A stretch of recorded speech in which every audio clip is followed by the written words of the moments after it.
Rapid urbanization is indeed taking a toll on all of us on a daily basis. It has affected our quality of lives. Here I'm not talking about infrastructure deficit per se, that is given, but even softer issues like social infrastructure and creation of knowledge communication plays a pivotal role in our lives. So how do we change this? How do we build intelligent cities? That's our talking point today. Joining me on the show is D. Tara, CEO, Ahmedabad Urban Development Authority and Gandhinagar Urban Development Authority. Peter Lassie, MD, Strategy and Sustainability at Accenture in Asia Pacific. Sanjay Bhatia, CMD of Citco, and Sheshav Daria, Development Director, Palava Project of the Lodha Group. Welcome to the show. Mr. Lassie, if I can start with you, okay, when you look at India, okay, what is the potential you see for creating intelligent cities? I think there's an enormous potential in India for intelligent cities. I think if you look at the next 15 to 20 years and you look at the incredible rate of urbanization, we're going to see India move from around 370 million people in cities to perhaps as many as 600 million people.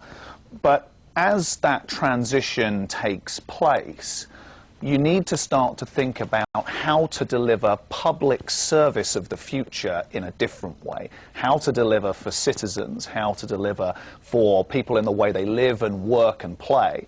And the rapid developments in digital technology are creating new ways for Indian citizens to connect to governments, to connect to businesses, to create intelligent cities that deliver real public service outcomes. And I think there's a huge potential in India. Okay, so with your experience, if you can give us some examples of countries where Accenture, has been with, Amsterdam, Yokohama, how the cities that they have built there. We're working with many cities around the world, more than 100 cities on intelligent cities and this application of digital. It's a couple of examples I think are worth noting.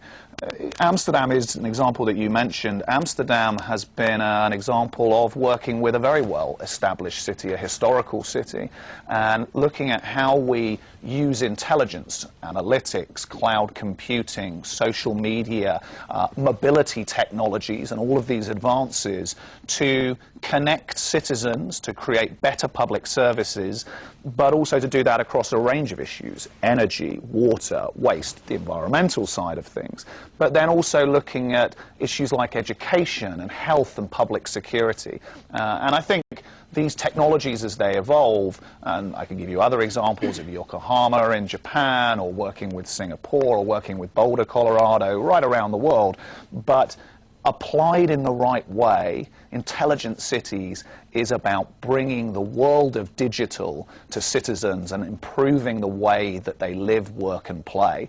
And, interestingly, being able to do that in a way that creates sustainability, livability, but also competitiveness of cities. Because cities increasingly compete, and many of the new cities that are being built or retrofits need to be funded by private money, and we need to create real business models and opportunities for value creation. So that's an example of some of the work that we're doing around the world.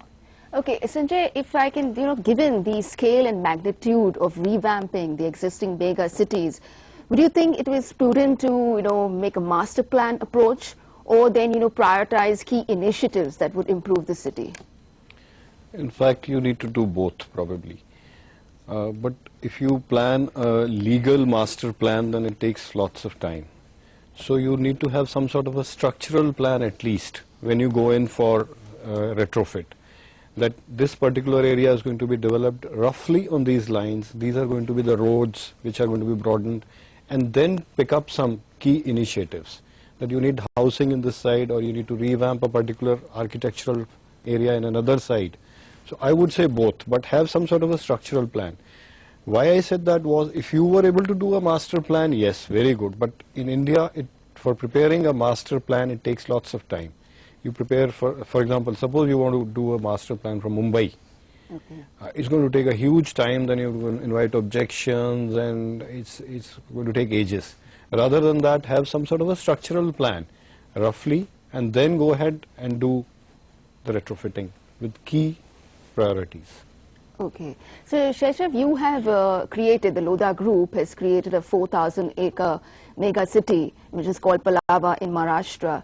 Now, would you say you would be able to really, migrants who are coming in, you would be able to attract them to Palava and detract them from Mumbai? I mean, do you have that industry and commerce to really attract them? One, I wouldn't say that we'll detract them from Mumbai. I think this becomes a sister city, an alternative to Mumbai. Yes, it is an advantage. Palava is a greenfield city. So we can learn from global cities across the world as well as India and incorporate that into everything we're doing, whether it's infrastructure or opportunities. So today, commercial or offices, businesses, they struggle with certain aspects in Mumbai. What we hope to do with Palava is make it easier to basically work, create the opportunities for them to come in out here because the infrastructure will be in place. We will focus on leveraging technology to keep the operating costs low, which is very important for businesses, being environmentally friendly, but at the same time provide their workforce good quality housing. So I think that's how we actually are quite confident that Palava will be able to create that ecosystem and revitalize not just Palava but Mumbai as a whole. Tara, now you're coming from Ahmedabad, and Ahmedabad is a city that is considered, to be planned and a lot of activities happening. Now, how would you say that these proposed, intelligent cities advantages, how would you use them for existing mega cities? I think the biggest challenge today is to retrofit the existing cities. Retrofit them with building forms, which will keep them compact. Retrofit it with the infrastructure which will serve the increased densification. But to do all that, you need to have intelligence playing a major role. And when you say intelligent cities, the city should be sustainable. For a traveler on a bus, he should be able to know when the bus is going to come, and he should be able to interact at a personal level with the transportation system to know about his schedule. That is intelligence for him, an intelligent city. For a person who is old enough living in an apartment, he wants to be on the loop of this intelligence network so that in case of any security hazards, she is able to communicate her problem to a police system. So I think this question of anonymity in big cities should be broken with intelligence, and the existing infrastructure should be layered with the IT systems to interact with the citizens. Then this will work better. Sanjay, but today, looking at the current situation, okay, would you say that in a planning perspective, would you say it would be better to go for satellite cities like Navi Mumbai and Gurgaon, or would you say that we need to look at infrastructure and growth areas like the Delhi Mumbai Industrial Corridor, or then the theme-based clusters like SEZs? So how would you say that all these things? What is the model that we need to follow? My answer again is both. Because we are already, as you know, that Navi Mumbai itself was a newly planned city, and it's a great success because there are, within that Navi Mumbai city, there are 14 towns, and all planned, and infrastructure was provided, all the land was acquired, so it is a successful model. Delhi Mumbai corridor, along the highway, they are now creating these small towns, which is also going to be successful because it's right next to the highway. But providing the rest of the infrastructure is going to be a problem there. Because when we went in for Navi Mumbai, we had already thought of where the water is going to come, where the dumping is going to take place, where the sewage treatment plants are going to be. So for those small towns, these are going to be issues when you plan along the highway. But if you don't do that and you make a highway, there is going to be unauthorized development there. So that also is required. Now here what we are doing in Mumbai is that we have already developed 14 towns and going in for new towns now further. So you can call them satellite cities, or because there are already big hubs coming. Mumbai is a huge city. Navi Mumbai itself is a huge city now. And the third new city we are planning right next to that is near the new international airport.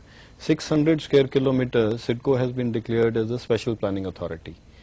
You would be aware that the new Land Acquisition Act has come. Under that act, acquisition is going to be very, very difficult now. So the old model doesn't remain anymore.